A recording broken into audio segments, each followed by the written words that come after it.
See ko 3 electrolytic cell ABC containing solution of zinc sulfate ne silver nitrate ne copper sulfate respectively are connected in series 7. A steady current of 1 ampere was passed through them until 1. Aina ngarang haigi sikari 1.08 1.08 gram of silver deposited at the cathode of cell B.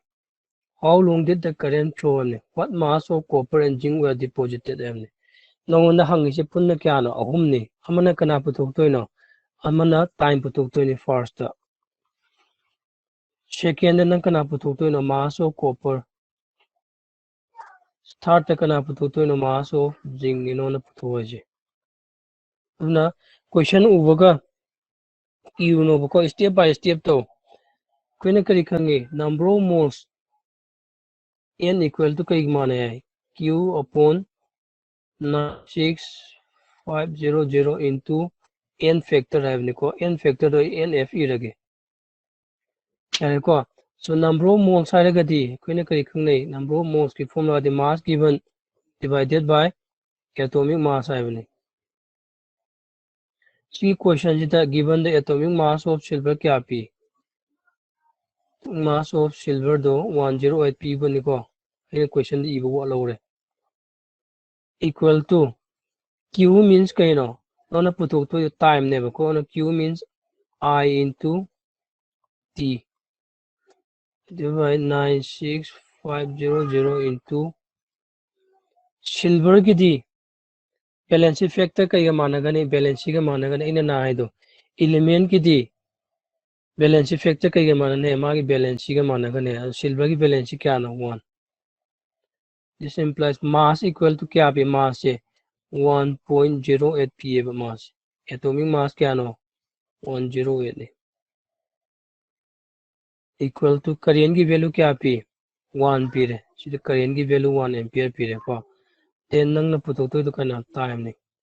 Implies सीधे के 96500 से solve तो क्या तारनी 108 सीधे 108 into 100 t by 96500. She can cook 1. This implies t equal to क्या 965 second तारनी. Sina question number first part लो screenshot लो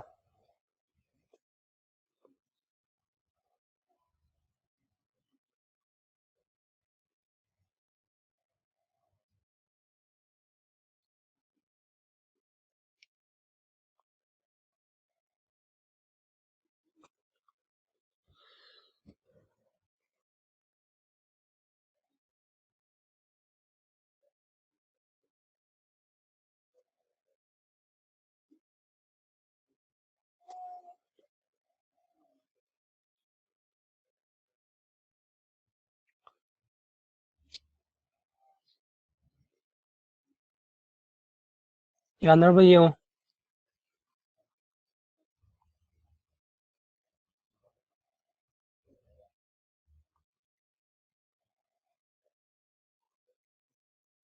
यानर bro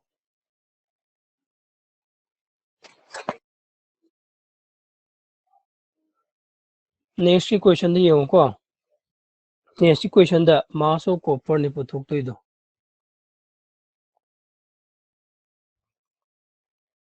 इसी दा इरसु इरगे को Faraday second law की मतुंगिना करी करी अखुने करी खंगे weight directly proportional to equivalent weight है को अदुगा हौजिक्सिदा Tana putotoji kanageno. First the copper ki putoji ko. So weight of copper, natra mass of copper, aina iribedo. Mass of copper divided by mass of silver equal to kya tarakani. Shigi atomic mass of copper tarani mathakta ko atomic mass of copper aina nga haido. Shiga directly proportional hedo. Atomic mass of copper divided by magi charge ni kanada copper sulfate charge क्या no charge of copper कौन इरगे को charge of copper into shidana kanala charge of silver, charge of Ag divided by atomic mass of silver,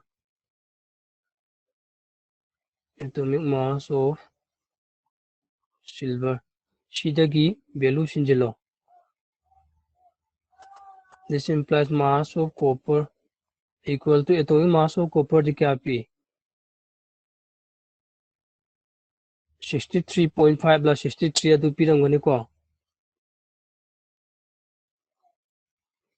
63.5 haibra question dai sida pi bari wala me kya pi 63 la 63.5 la oning mo resanu ko ado 63.5 pi re khalo divided by copper sulfate copper ki charge kya hoini ina nan hai do copper sulfate se si exam da either ga su yai ko copper 2 plus ka sulfate 2 minus ka pi doine aduna si kya no plus 2 ona 2 into charge of silver ki di tak AgNO3 da silver ki charge kya hoini 1 hoini ko divided by atomic mass of silver di kya 108 into shigi mass of silver sumna puro kya tare 1.08 shidagi holo ko 0.3 ki something da laani mass of copper se yani yare ko next ta mass of zinc putuk to ni mass of zinc su chap manana sida kanaga manana kani ng atomic mass of zinc divided by charge of zinc into silver da lawri ni ko amam ni silver da non oi bagi atomic mass of silver into kanala kani sida mass of silver la ne sidagi apiba belu makaido sinjelo aduga follow ko adu matamda nang mass of kana tarni zinc tarni sinjelo si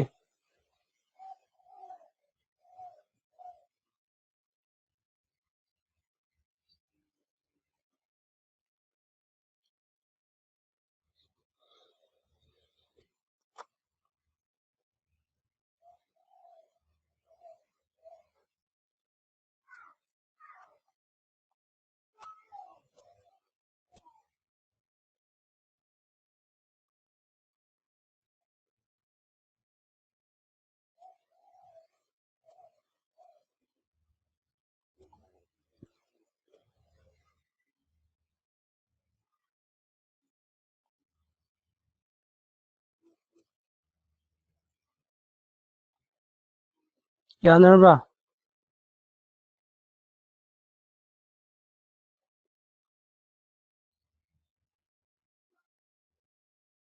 Yes, sir. yanarani ko sige next question jiyo aishi mutalage yananda ba yawa de hairo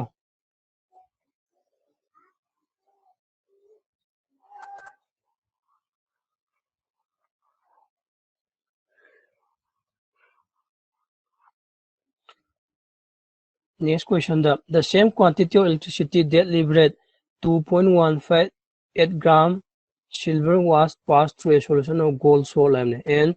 1.314 gram of gold was deposited. The equivalent mass of silver is 107.9. Calculate the equivalent mass of gold. What is the oxidation state of gold in this gold salt? How did she the second law the equine weight not the mass directly proportional to karigamane equivalent weight kamane equivalent weight ka and ko how did she the weight of gold je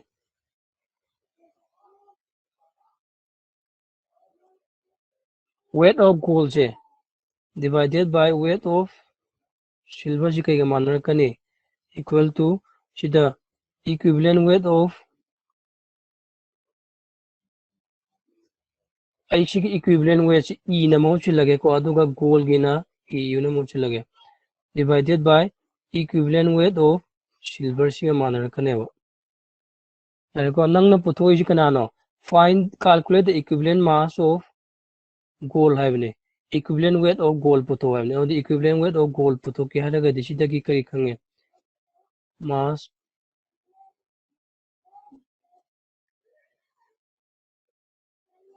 सिनि को नंग पुथो तो सिगी portion equivalent weight of gold और equivalent weight of gold से पुथो के हारगा दी weight of gold into equivalent weight of silver divided by क्या तारने weight of silver सी ताने यानी को सी होइबा तारगदी नंगोंदा weight of gold क्या पी सिदा 1.314 1.314 पीरे into equivalent weight of silver क्या पी नंगोंदा सी पीरे 107.9 पीरे यानी को divided by कना ले हुए weight of silver की weight क्या नो 2.158 ने सी solve तौरो को solve तौ मतमदा क्या तारनी 1314 सी डेसिमल मनिंग द क्या नो अहुम सी जुम अहुम अदि कैंसिल तो वे यारे पॉइंट का 2107.9 divided by 2158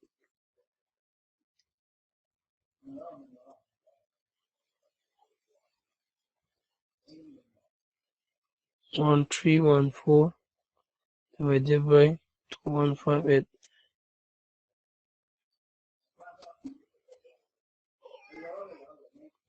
65.7 की चांग तारे को सीधा 65.7 की चांग तारे अनिको अदु होइबा तारगदि अखोइना नान करी खंगी equivalent weight of gold जी कईगा माननी formula दा atomic mass divided by कई n factor e बने को n factor atomic mass of gold divided by सीधा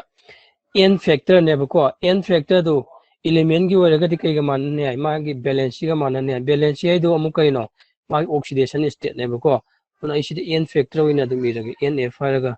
और इसी की equivalent mass of gold जी क्या तारे हो जी 65.7 तारे हो अदुगा atomic mass जी क्या पी नंगोंदा 197 पीरे अदुगा n factor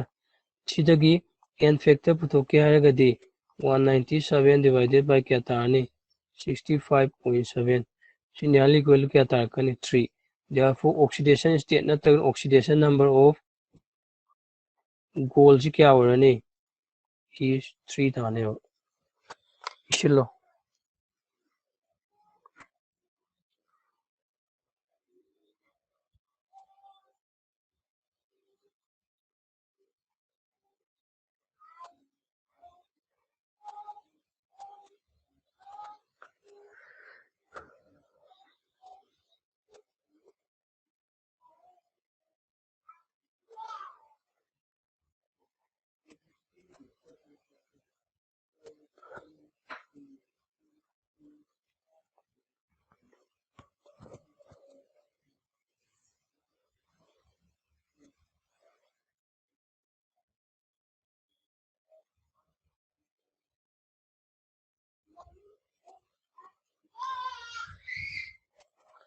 याद रहा भैया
ꯌꯥꯕ꯭ꯔꯥ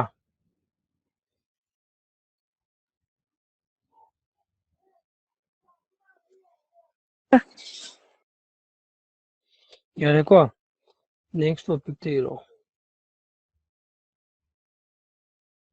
next topic ꯇ galvanic shell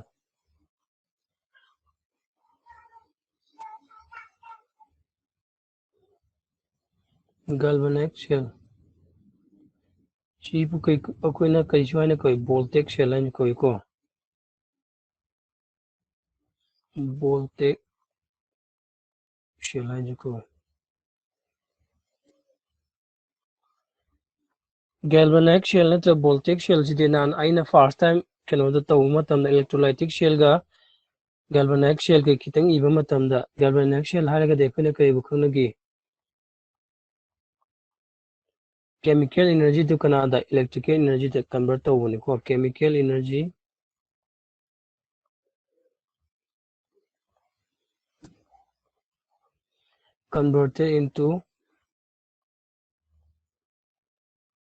converted into electrical energy ꯗ electrical energy ꯗ ꯑꯣꯜꯂꯦꯕ ꯑꯗꯨꯒ number 2 ꯗ ꯀꯩ ꯑꯣꯏꯗꯣꯏꯅꯣ spontaneous redox reaction ꯑꯣꯏꯒꯗꯕ spontaneous redox reaction ꯑꯣꯏꯒꯅꯦꯕ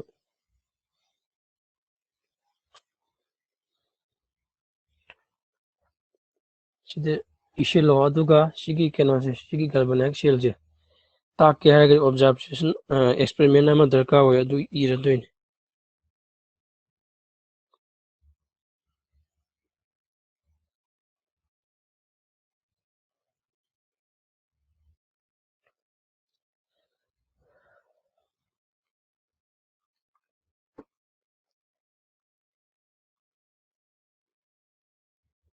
ꯌꯥꯅꯔꯦꯀꯣ ꯁꯤꯒꯤ galvanic shell ꯅꯠꯇ꯭ꯔꯒ voltaic shell ꯁꯤ ꯈꯪꯒꯦ ꯍꯥꯏꯔꯒꯗꯤ ꯁꯤꯗ experiment ꯑꯃ ꯌꯦꯡꯉꯨꯀꯣ beaker ꯑꯃ ꯂꯩ ꯁꯤꯒꯤ beaker ꯁꯤꯗ copper sulfate solution ꯍꯥꯞꯄꯦꯕꯀꯣ ꯁꯤꯗ copper sulfate solution aqueous ꯍꯥꯞꯄꯦꯀꯣ ꯑꯗꯨꯒ ꯁꯤꯒꯤ ꯁꯣꯂꯨꯁꯟꯒꯤ ꯃꯅꯨꯡꯁꯤꯗ zinc rod ꯑꯃ ꯁꯨꯃꯥꯏꯅ ꯁꯨꯝ ꯂꯩꯍꯜꯂꯦꯕ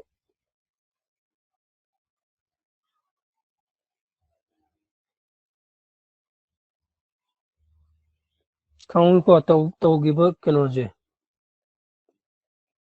ꯁꯦꯇꯞꯁꯦ zinc rodꯅꯤ ꯑꯗꯨꯒ ꯁꯤꯅ copper sulfate ꯅꯦꯕꯀꯣ ꯁꯤꯒꯤ ꯁꯣꯂꯨꯁꯟꯁꯦ ꯕ꯭ꯂꯨ ꯑꯣꯏꯒꯅꯦꯕꯀꯣ ꯃꯔꯝꯗꯤ ꯅꯪ ꯍꯌꯦꯡ ꯑꯦꯛꯁꯄꯦꯔꯤꯃꯦꯟट ꯄ꯭ꯔꯥꯛꯇꯤꯀꯦꯜꯒꯤ ꯅꯪꯒꯤ final ꯄ꯭ꯔꯥꯛꯇꯤꯀꯦꯜꯒꯤ ꯑꯦꯛꯁꯄꯦꯔꯤꯃꯦꯟꯇꯁꯨ acid radical basic radical means salt analysis ꯍꯥꯏꯕ experiment ꯑꯃ ꯇꯧꯔꯛꯀꯅꯤꯀꯣ salt analysis ꯇ ꯅꯪꯉꯣꯟꯗ ꯄꯤꯔꯤꯕ ꯁꯣꯜꯇꯣ ꯑꯣꯖꯥꯅ ꯄꯤꯔꯤꯕ ꯁꯣꯜꯇꯣ ꯀꯔꯤꯒꯨꯝꯕ ꯕ꯭ꯂꯨ ꯑꯣꯏꯔꯝꯃꯕ ꯕ꯭ꯂꯨ ꯑꯣꯏꯔꯝꯕ ꯇꯥꯔꯦ ꯀꯝꯄꯜꯁꯔꯤ ꯀꯣꯄꯔ ꯌꯥꯎꯔꯝꯃꯦꯕ ꯀꯥꯎꯒꯅꯨꯀꯣ ꯀꯝꯄꯜꯁꯔꯤ ꯀꯣꯄꯔ ꯌꯥꯎꯔꯝꯃꯦ ꯑꯗꯨꯒꯤ ꯕ꯭ꯂꯨꯗꯨ ꯀꯅꯥꯅ ꯑꯣꯏꯅꯣ ꯀꯣꯄꯔ 2 + iron ꯄ꯭ꯔꯖꯦꯟ ꯇꯧꯕꯒꯤꯅꯦꯕ ꯑꯗꯨꯅ ꯁꯤꯒꯤ ꯁꯣꯂꯨꯁꯟꯁꯦ ꯍꯧꯖꯤꯛ ꯀꯣꯄꯔ ꯁꯜꯐꯦꯠꯀꯤ ꯁꯣꯂꯨꯁꯟ ꯂꯧꯕ ꯃꯔꯝꯅ ꯁꯤꯒꯤ ꯁꯣꯂꯨꯁꯟꯁꯦ ꯕ꯭ꯂꯨ ꯑꯣꯏꯒꯅꯦꯕꯀꯣ ꯑꯩ ꯍꯧꯖꯤꯛ ꯍꯥꯏꯒꯤꯗꯨ ꯈꯪꯉꯣꯏꯀꯣ ꯄꯥꯇ꯭ꯔ ꯑꯃ ꯂꯧꯔꯦ ꯄꯥꯇ꯭ꯔꯗꯨꯗ ꯀꯣꯄꯔ ꯁꯜꯐꯦꯠ aqueous ꯂꯧꯔꯦ ꯑꯗꯨꯒ ꯍꯧꯖꯤꯛꯀꯤ ꯁꯣꯂꯨꯁꯟꯒꯤ ꯃꯅꯨꯡꯗꯨꯗ zinc rod ꯑꯃ ꯗꯤꯞ ꯇꯧꯔꯦꯕ ꯅꯪ ꯁꯨꯃꯥꯏꯅ ꯊꯝꯃꯝꯃꯒ ꯑꯥꯐꯇꯔ ꯁꯝ ꯇꯥꯏꯝ ꯈꯔꯗꯀꯣ ꯃꯇꯝ ꯈꯔꯒꯤ ꯃꯇꯨꯡꯗ ꯅꯪ ꯀꯃꯥꯏꯅ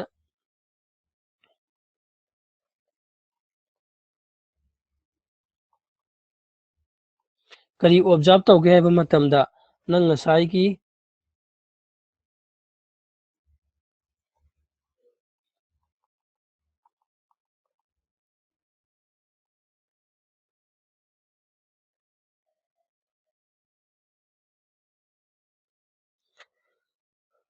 ꯃꯇꯝ ꯈꯔꯒꯤ ꯃꯇꯨꯡꯗ ꯅꯪ ꯉꯁꯥꯏ ꯂꯧꯈꯤꯕ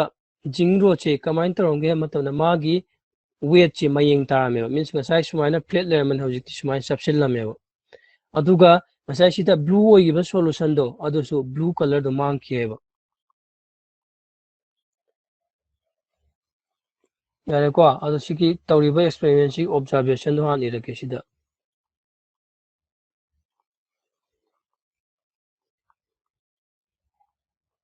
observation number 1 da ko weight of zinc rod weight of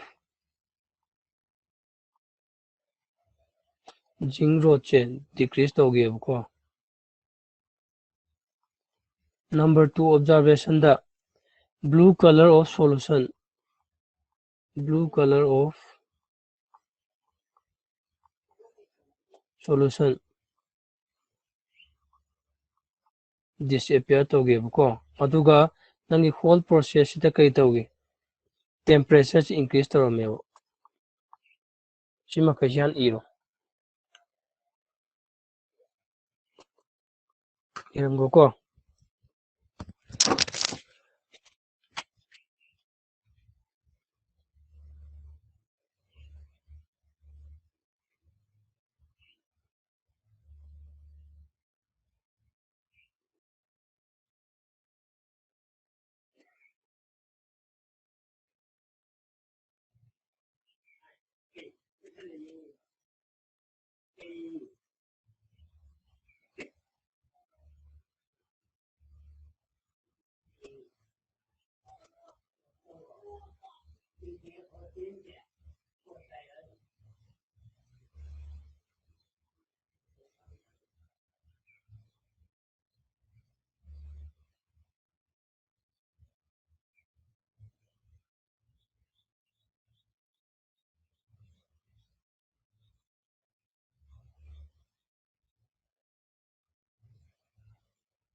anane ko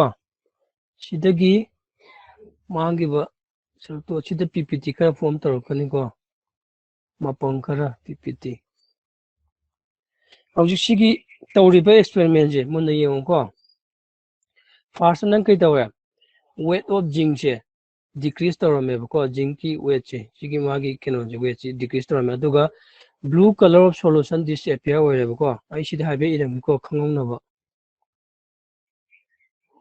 si solution je kai ba blue color ore ko blue color due to Cu2 plus na hojik nangna sima kai observe torome si observe to sidagi akoina conclusion kali lake ba matam da ko ai sida conclusion ma kai du irage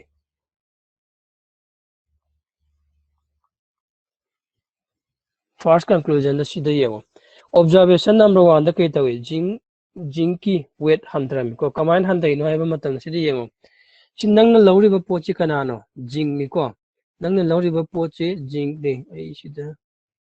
color to pone irake nangna lawriba zinc sigi electrode kanano zinc ne ko min sida zinc atom mayamam leramgani sigi electrode sida yare ko sigi zinc atom sina command torokani sigi zinc electron sina electron ani lose tawraga ko zinc 2 plus ion form da si solution da tholakane ba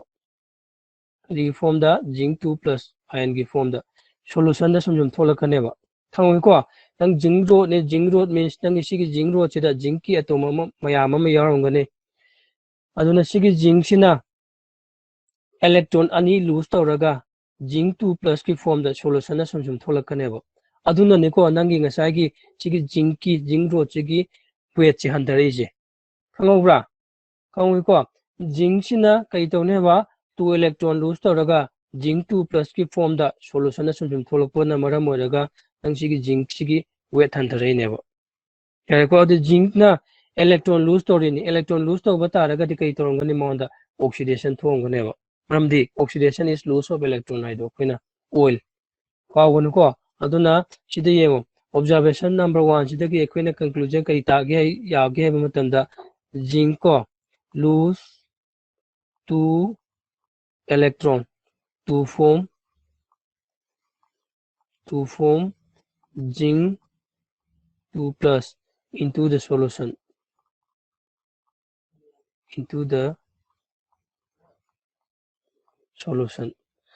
ko aduga mana toramba lose toramba electron du kaide lehogani sigi zinc ro che lehogane ba yaningi ko next amu yengo next observation kari haino blue color of solution je disappear togi haine blue color solution disappear togi je munna kaluko ngasagi blue color du kana na maram oya taromi sigi copper 2 plus na maram oya gane ba blue ramido adu disappear togi ba means sigi copper 2 plus sum mang dagi haiba natro si lairagadi blue color oini yaningbra si mang ragadi kai torokani nang blue color do mang gi doineba kangiko aduna sigi ai si reaction iramge first zinc na 2 electron lose toroga kana form to zinc 2 plus form to one ko next ki case ta ngasagi blue color of solution disappear to wi haine color solution disappear to means ngasai color solution kana no yengo ngasagi color solution blue color ramido Cu2 plus na neba hojik disappear to giba means nangi Cu2 plus e sum mangsin gi haine ba ana kamain to rongani na ngasai zinc na lose to romba 2 electron do sigi zinc 2 plus siga combine to rongane ba ko aduga kana form to rongani zinc amu form to rongane ba adugi neba nangi nasagi solution blue orambado color disappear orido kaun ko number 2 da copper 2 plus ko S shape means gain 2 electron to form kana Cu form to roneba si side te ige su ko copper 2 plus S shape 2 electron to form kana copper और सी का नानो सी ना reduction तारे अरे को अब ना reduction सु ऑक्सीडेशन सु थोगदी पुन्ना कई तौरे होजे रेडॉक्स रिएक्शन तारे अदुगा नंग मुन्ना खल्लो को नंग सागी सिगी तौरिबा प्रोसेस मा कइसे नंग इलेक्ट्रिक करेंट गुमा थाजिन ब्रो थाजिन दे को इलेक्ट्रिक करेंट दा थाजिन दे नंगना थमम बखक्तने अदुगा मसा मथंदा ओइरौबो पोनेबा मसा मथंदा जिंकी रोसु रिड्यूस तौबो पोने अदुगा blue color su mangi ba pone adumak na ni masa mathna to pamaram na ni spontaneous redox reaction haido kani ko aduga sigi tawringai means reaction marak sida kai to kani energy release to kane ba energy release to maram na ni nang ngasai gi sida temperature increase ha in observation iriji yanare ko adu sigi ani si tinchelo ba means sigi patra ma da thoiba reaction ji pulap tinchelo ko dikana form to kani yo 2 electron cancel torani zinc copper 2 plus then kana zinc 2 plus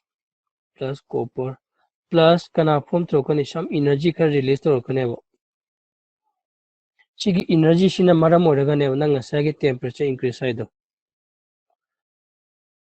are ko hojik sida energy release tori ba se kari gi form sina doino in electrical energy ki form sina doino sigi energy si kai da form sina ne ba is used as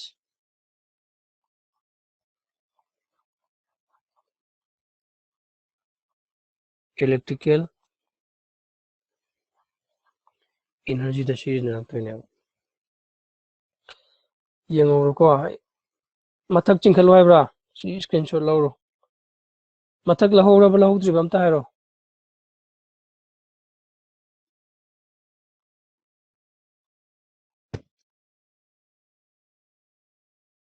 chingkhalo hairo chingkhai kan hairo yadro Sayani. si adu si screenshot lawro Sir, hoji sida doesn't tawriba it work position sir video? simultaneously thokpa pot ne ba ko masa mata thokpa pot ne ba ana chemical makhai lawram maga ꯊꯝꯃꯝꯕ ꯃꯇꯝꯗ ꯃꯁꯥ ꯃꯇꯣꯝꯗ ꯑꯣꯏꯍꯧꯕ ꯄꯣꯠꯅꯦꯕ ꯑꯗꯨꯅꯅꯦ ꯁ꯭ꯄꯣꯟꯇꯦꯅꯤꯌꯁ ꯔꯦꯗꯣꯛꯁ reaction ꯍꯥꯏꯗꯣ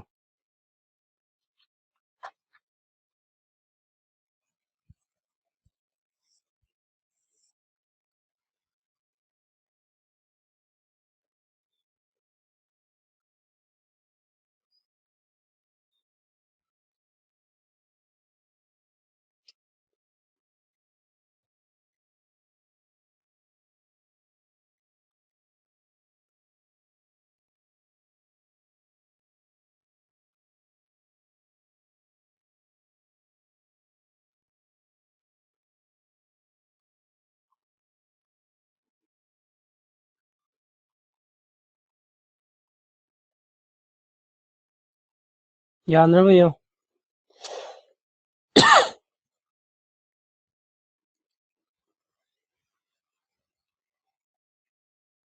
ꯅꯪ ꯈꯪꯗꯧꯕ ꯑꯃ ꯁꯤꯒꯤ ꯒꯦꯜꯚꯥꯅꯥꯏꯖ ꯆꯦꯟꯁꯤꯗꯗꯤ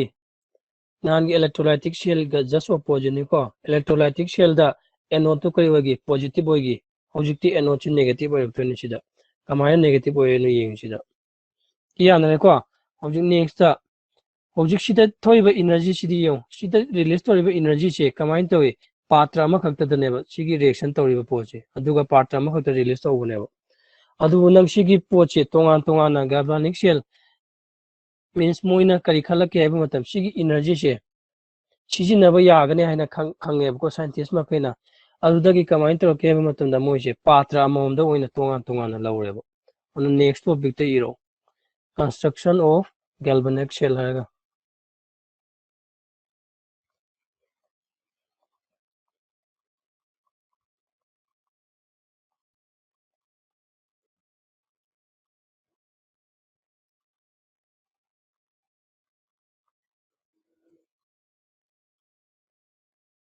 construction of ꯒꯥꯜꯚꯥꯅꯥꯏꯖ ꯁꯦꯜ ꯌꯥꯔꯦꯀꯣ ꯍꯧꯖꯤꯛꯀꯤ ꯑꯗꯨꯃꯥꯏꯅ ꯌꯦꯡꯉꯣ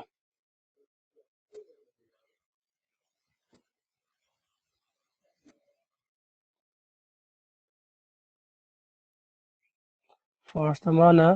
ꯄꯥꯔꯇ꯭ꯔ ꯑꯅꯤ ꯂꯧꯔꯦ ꯀꯣ ꯁꯤꯒꯤ ꯑꯍꯥꯟꯕꯒꯤ ꯄꯥꯔꯇ꯭ꯔꯁꯤꯗꯅ ꯃꯥꯅ ꯖꯤꯡ ꯁꯜꯐꯦꯠ ꯐꯤꯜ ꯇꯧꯋꯦꯕ ꯖꯤꯡ ꯁꯜꯐꯦꯠ ꯑꯗꯨꯒ ꯁꯤꯒꯤ ꯃꯦꯇꯜ ꯌꯥꯎꯕ ꯁꯤꯒꯤ electrolyte ꯌꯥꯎꯔꯤꯕ ꯃꯦꯇꯜ ꯖꯤꯡꯁꯤ ꯁꯤ ꯑꯣꯏꯅ ꯂꯧꯒꯗꯕꯅꯤꯀꯣ electrode ꯃꯥꯅ ꯖꯤꯡ electrode ꯑꯣꯏꯅ ꯂꯧꯔꯦ ꯁꯤꯗ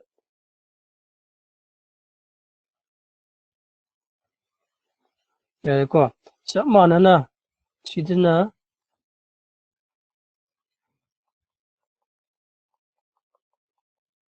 ꯀꯣꯄꯔ ꯁꯜꯐꯦꯠ ꯂꯧꯋꯦ ꯃꯥꯅ CuSO4 ꯑꯗꯨꯅ ꯁꯤ electrode ꯀꯅꯥ ꯂꯧꯒꯅꯤ ꯀꯣꯄꯔ ꯂꯧꯒꯅꯤ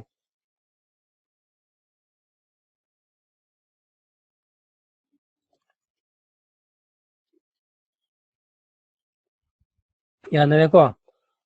ꯍꯧꯖꯤꯛ ꯁꯤꯗꯤ ꯌꯦꯡꯉꯣ ꯁꯤꯒꯤ electrode ꯑꯅꯤꯒꯤ ꯖꯣꯏꯟꯁꯦ ꯁꯝꯖꯤꯜꯂꯦꯕꯀꯣ ꯁꯤꯗ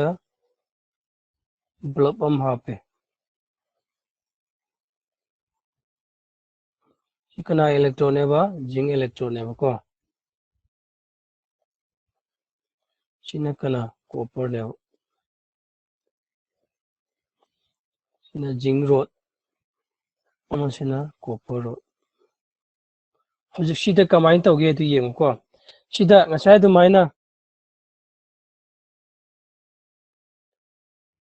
ꯍꯥꯟꯅꯀꯣ ꯃꯨꯟꯅ ꯑꯩꯅ ꯍꯥꯏꯔꯛꯇꯣꯏ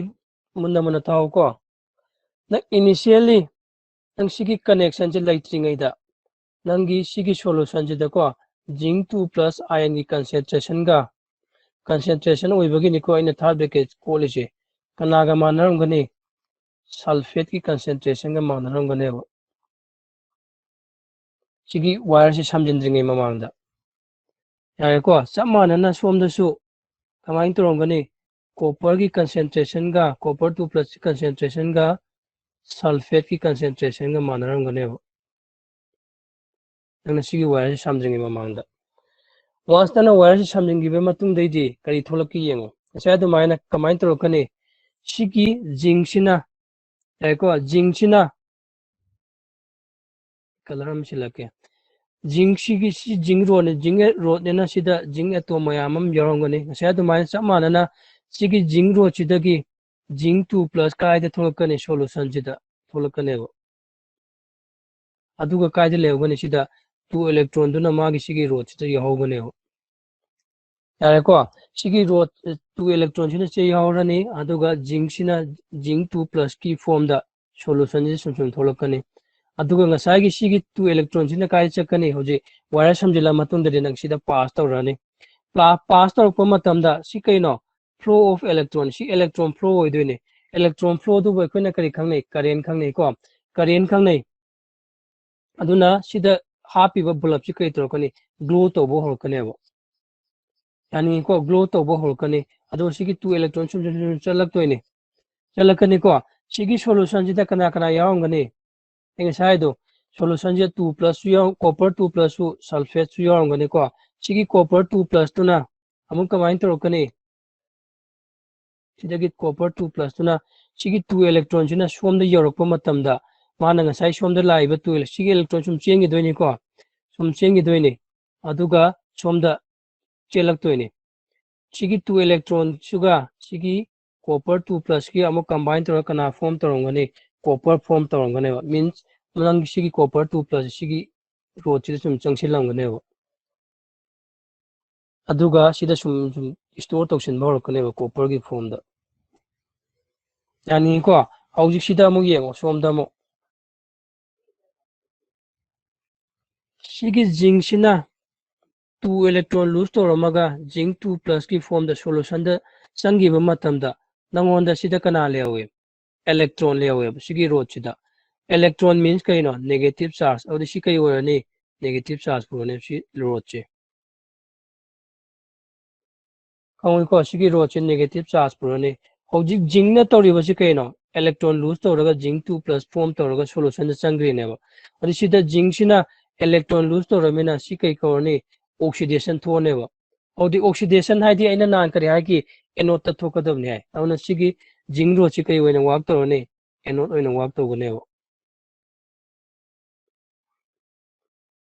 kangi ko adu sina minus oiga si kana ta ni si plus oirani si kari wena wak torone si cathode oina wak torone ai tawriba pot to amuka halake ko first nang sigi zinc sulfate ka copper sulfate ka electrolyte amam lore part amam da aduga moisibu yawba moisita yawba metal amamam kana wani lore queen electrode on lore som side na kana lore zinc ro che electrode on lore som da na kana lore copper 2 plus 1 electrode lore first nang sigi wire sina connection means electrode ani si cell ani si connect to dingai mamang da zinc ion ki concentration ga sulfate ion ki concentration ga manaram gane ba concentration dino to ini ko third bracket na manaram gane ba som da su copper sulfate ki concentration ga adagi sorry copper ki concentration ga sulfate ki concentration ga som da su manaram gane ba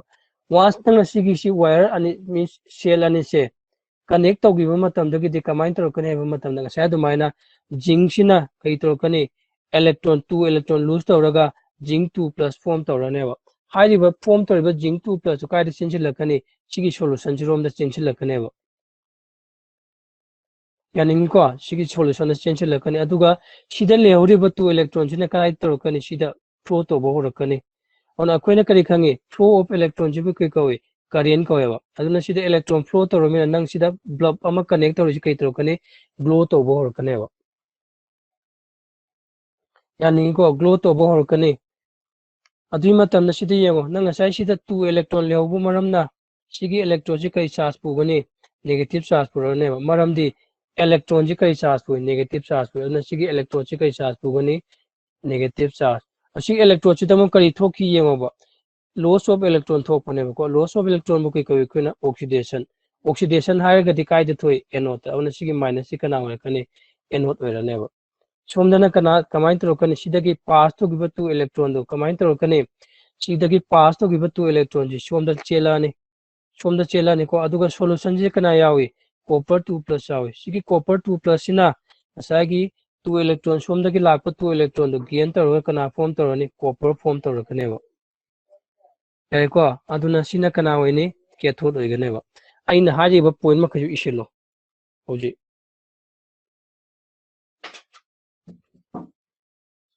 ꯑꯗꯨ ꯁꯤꯗ ꯊꯣꯛꯇꯣꯏꯗꯣ ꯀꯅꯥꯅꯣ ꯖꯤꯡꯁꯤꯅ ꯌꯥꯔꯦꯀꯣ 2 electron lose ꯇꯧꯔꯒ ꯀꯅꯥ form ꯇꯧꯔꯅꯤ zinc 2 plus ꯑꯗꯨꯒ ꯀꯣꯄꯔꯁꯤꯅ ꯑꯃꯨꯛ 2 electron gain ꯇꯧꯔꯒ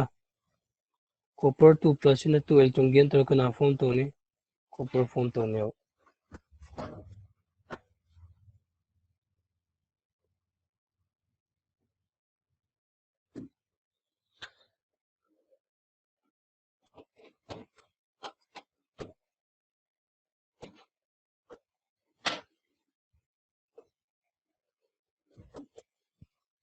ꯂꯣꯏꯔꯀꯥꯟꯗ ꯂꯣꯏꯔꯦ ꯍꯥꯏꯔꯕꯀꯣ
ꯂꯣꯏꯔꯒꯗꯤ ꯂꯣꯏꯔꯦ ꯍꯥꯏꯔꯕꯀꯣ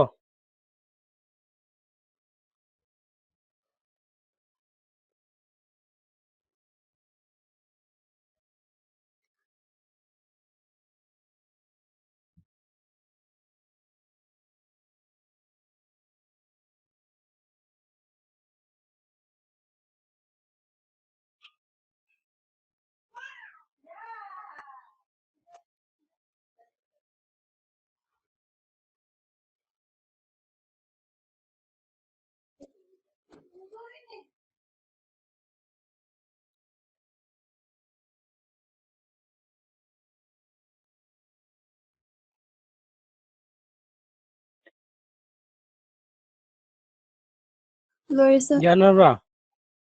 ꯂꯣꯏꯔꯦꯀꯣ ꯍꯧꯖꯤꯛꯁꯤꯗ ꯑꯦꯛꯖꯥꯝꯗ galvanic shell ꯒꯤ ꯃꯇꯥꯡꯗ ꯏꯌꯨ ꯍꯥꯏꯔꯒꯗꯤ ꯅꯪ ꯀꯃꯥꯏ ꯍꯥꯏꯒꯅꯤ true electrolytic solution are taken ꯍꯥꯏꯔꯅꯤꯀꯣ electrolytic solution kana kanano zinc sulfate ka copper sulfate ka ꯂꯧꯔꯦ ꯍꯥꯏꯔꯅꯤ ꯑꯗꯨꯒ these two electrolytic solution are connected ꯍꯥꯏꯔꯅꯤꯀꯣ ꯑꯗꯨꯏ ꯃꯇꯝꯗ ꯁꯤꯗ then add anode ꯍꯥꯏꯔꯒ ꯏꯕ ꯌꯥꯔꯦꯀꯣ add anode ꯇ zinc lose 2 electron to form zinc 2 plus into the solution ꯍꯥꯏꯔꯅꯤ ꯑꯗꯨꯒ copper ꯅ ꯑꯃꯨꯛ copper 2 plus gain 2 electron and form copper sida loire galvanic shell haido loire aduda kaigum matamda electrolytic shell ga galvanic shell khenaba hangbane khenaba du ai iraroi ko nasana dum sagalo maramdi ngasai gi keno dadi kari electrolytic shell dadi kari tawi electrical energy du kanada convert tawi galvanic chemical energy da convert tawone hojingna amu galvanic shell dadi chemical energy du kanada convert tawi electrical energy da convert tawi aduga point number 2 da electrolytic shell da anode che kai oi anode che positive oi bane ko sina kanada electrolytic shell da yemu ko hore electrolytic shell dadi anode che positive neba adubu galvanic shell dadi kana ore galvanic shell dadi anode che negative oyeba aduga electrolytic cell dati kai tawe non spontaneous redox reaction oi bi bane aduga sigi galvanic cell dati kai tawe spontaneous redox reaction ne khani ko adumain difference ti mayam am igi be yare aduga sida mun yengo sida galvanic cell dana NO negative oi de chi kamaina khangane do ai ward am harake ko hojik sida yengo sigi som side che kai left side ko som side te leba po chi kai ko ni akoina left side te leba po hain ko wi ya som sina kana right side haina aduna sigi galvanic cell gi matang na khangge ha ga de nang sigi word chining singo loan LOAN sigi word chining singo ko adu oi bata ga de nang galvanic cell adum khangam L for kari ha de ba left O for oxidation ko A for kari anode oi aduga N for kari negative china ji kai no left sida kai thoye no left ki sigi cell sida oxidation thoye ba aduga oxidation ji kari oi hai no oxidation thoga dinga sai kai oi ngani karam electron ngani anode hai electron ngani aduga anode chemo karam sign pu ba negative pu gane ba khangde loan ko no sigi loan je nang si khanga de song gi yam nai khangani steroid orani somda kari orani reduction thoni somda kari torani cathode orani somda kari positive orani audi khangurano adudi loan khakta khango sigi just opposite asom right side te topu potu ngane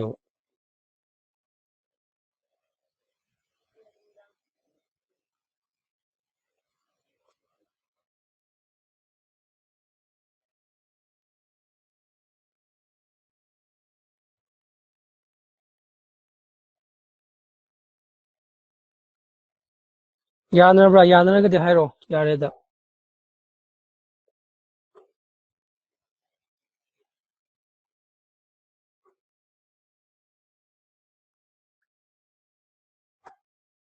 Sure. yanare ko hawjik sidam mun ne yengo ko mun ta haw na tra de khangiroi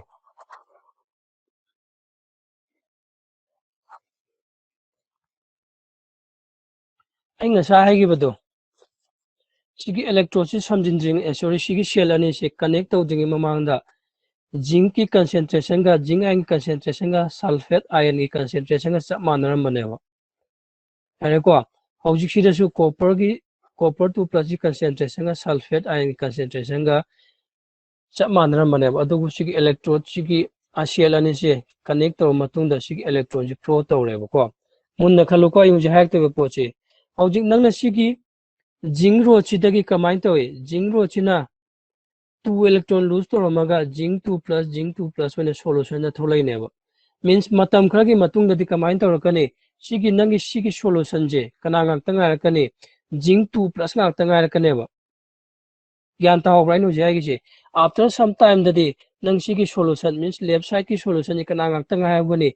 zinc 2 plus ngak tanga ga neba means aduna haidu kaino after some time da di zinc 2 plus ki concentration na kana da gi helakane sigi sulfate की concentration दगी हेलकने बो सी उरे को नंग सुम सिदगी सुम zinc 2 plus सुम थोलक तोयने अदुमक न मरम ओरगा नंग सिगी sulfate ion की concentration दगी zinc 2 plus की concentration हेलकने यानिंग ब्रासे यानिंग दी अंत हैरो यानी सर यानी को सिदगी सुम इलेक्ट्रॉन सुम केनो तोराने next year ko mun na khalo ko nangu jiksida zinc 2 plus tholamina ai nga sai gi zinc 2 plus na sulfate ki concentration helani aduga sigi solution ji kai wakane positive ngak to wakane ba maram di kai gino nang zinc 2 plus ngak ta thomina nang kai torani positive ngak ta oirani khara kushilak pa matam da nang kamain to rakane nang sidagi zinc amok makhata na tholke ha ba matam da nang tholak pa yaro thingane ba maram di kai gino हाना solution जी कई charge पूरे positive charge पूरे बको अदुगा नंगना थोलै बे पॉजिटिव खनानो पॉजिटिव चार्ज नेबा मींस लाइक चार्ज करी है रिपेल है बा याको अदुना नंग सिगी जिंक 2 प्लस से मखाता न थोके है मतमदा nang sigi solution je ayama positive oramina makata na thokke matanda zinc 2 plus iron gi form da tholak ki haiba matamda yara roiba yalaktaba means zinc 2 plus iron gi form da tholak taba means sigi 2 electron je lose to gigadra nang na sai gi lose to electron su lose to lep khrani means sigi 2 electron je kai to kani sida flow to lep khrane ba sigi wire se flow to lep kini flow to lep ki ba means kari hai no nang sigi ngasai glow to ba bulb to matam khra gi matung da glow to ga roi ba means sigi shell je kai to garni shi grane ba ai muji hai gi do khong bra nang sigi solution je zinc 2 plus tholak pa maram na sigi solution je positive oirane ba sigi solution positive oiba maramna after some time dadi nang sigi zinc ro chidagi zinc 2 plus tholak pa se allow tora ro maram de solution ji da hana positive leiramina ko hana positive leiramina allow tora ro allow to tramina zinc 2 zinc sina electron lose tora ro electron lose to tawrukta ba taraga sida electron flow leiroi electron flow leirta ba taraga di nang current su ngasai bulb ngalamba su ngala ani ko adugi problem do solve tawrangai kari sizinrake matamda solve bridge saibam sizinrakaneba aduna solve bridge ai si noidi ani thoni yeu ko ai solve bridge sida hapsilage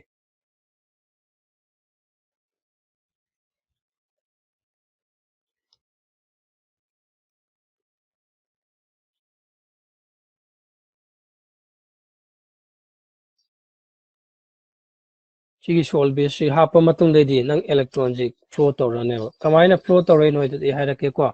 na sigi diagram aina muji haigi basingdo adu isilo chap manana somna chap manai ko nang sida su kamain tawrakani copper 2 plus ni अरे को copper 2 plus संजिंग दोने सिदा electrode से ngasai han badari ngasai sida ki lakpa 2 electron duga si copper 2 plus ga combine do copper sum form torom doine copper form torpa ji kaino 2 plus 2 ga 2 electron siga si copper 2 plus siga 2 electron duga sum form to doine means sida yarma solution da yarma copper 2 plus sum mangi doine adugi matam da kamain torkani nang copper 2 plus ki concentration dagi kanan helakani sulfate ki concentration helakane sigi left side right side sido ani ko sulfate ki concentration helaktoine aduna matam khara leiragadi nang sidagi sum changsingriba copper 2 plus ju kai trokane thingakane maram de sigi electrons already kai charge pui positive charge purame aduna hana su positive element amuka hene positive change matam dadi nang repel to horane adi matam de current flow to roi somdagi si electron laktramina shell ji shigrane adugi shell do means ngasai electrical neutrality do maintain tawnaba kana hapani sigi sol bridge hapukane si sol bridge ni ko si je sol bridge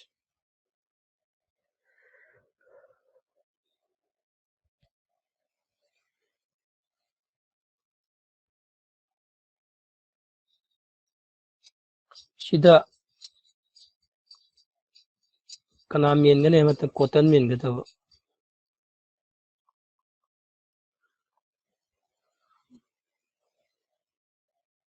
aduga sigi sol bridge sigi manung sida KCl electrolyte in hakada KCl electrolyte ni ko sigi KCl je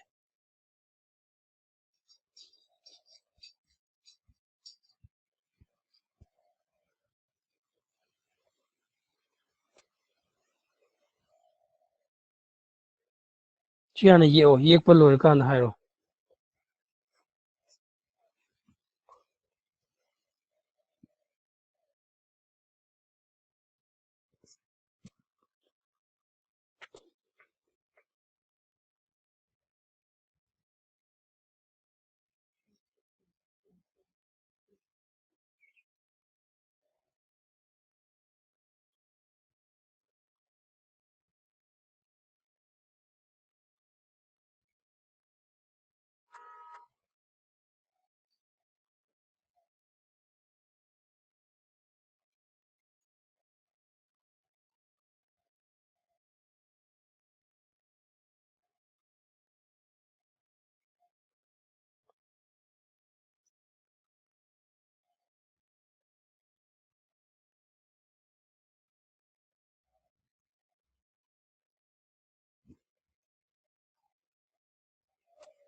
Yani sir.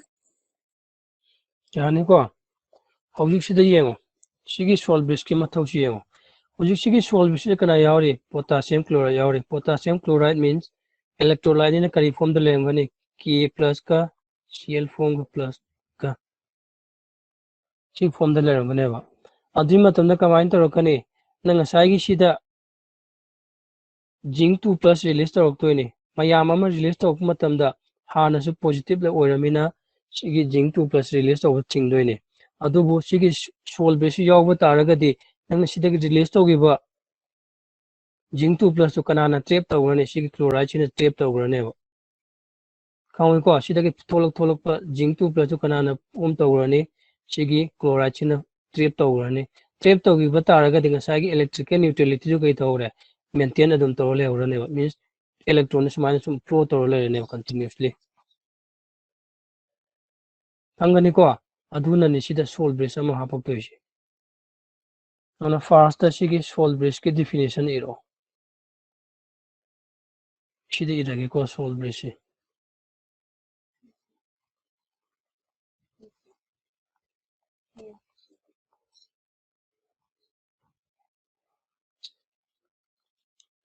it is a inverted U shape. Inverted U shape by the U gi U smile inverted haraga smile on to kibagini ko inverted U shape have to say. It is an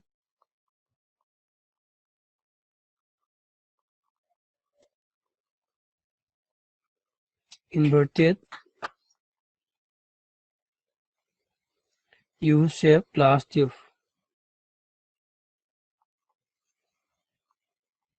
Glass tube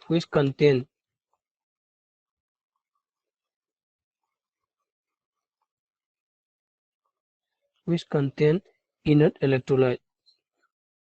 Inert electrolyte haraga di nang siki keno the solvents the happy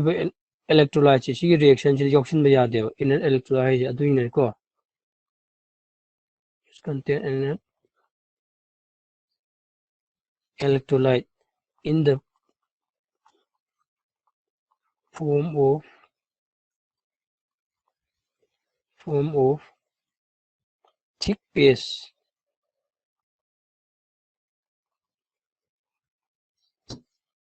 thick paste made of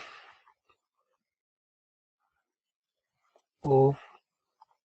agar agar agar agar had jelly like substance तो कोई kai kai agar agar chida ngasagi inert electrolyte to KCl gumba KNO3 gumba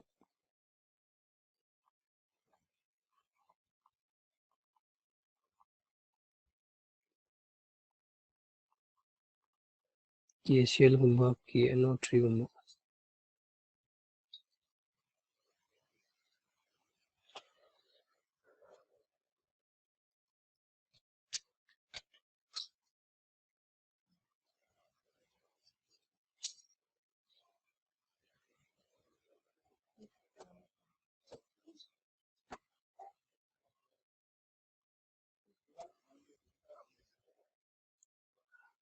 kangoni ko sai sida ki release to pa zinc 2 plus to kana neutralize to warani sigi inert electrolyte yawriba Cl china neutralize to bineba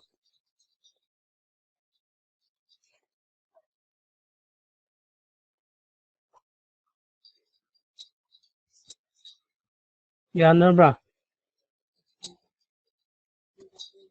Yes, sir. yare ko prekha kai mutamda sigi solvents definition hangdabida function of solvents adum hangpo yawbni ko ona a function of solvents to irage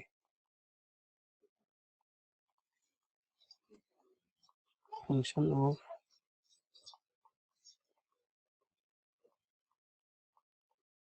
solvents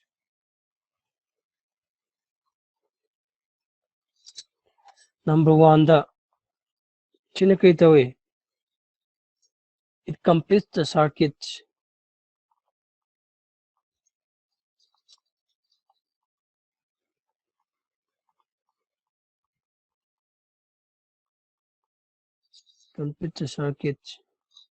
and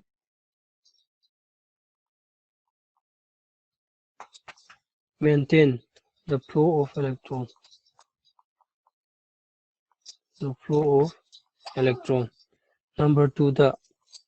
it maintains electrical neutrality.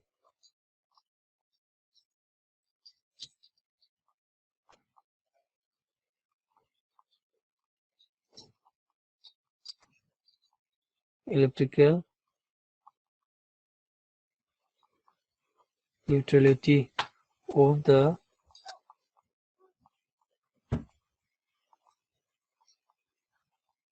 electrolytic solution.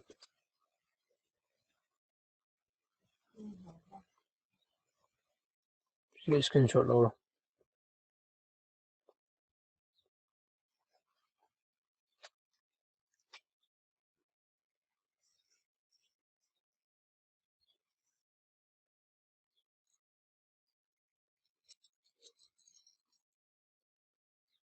याद आ रही हो?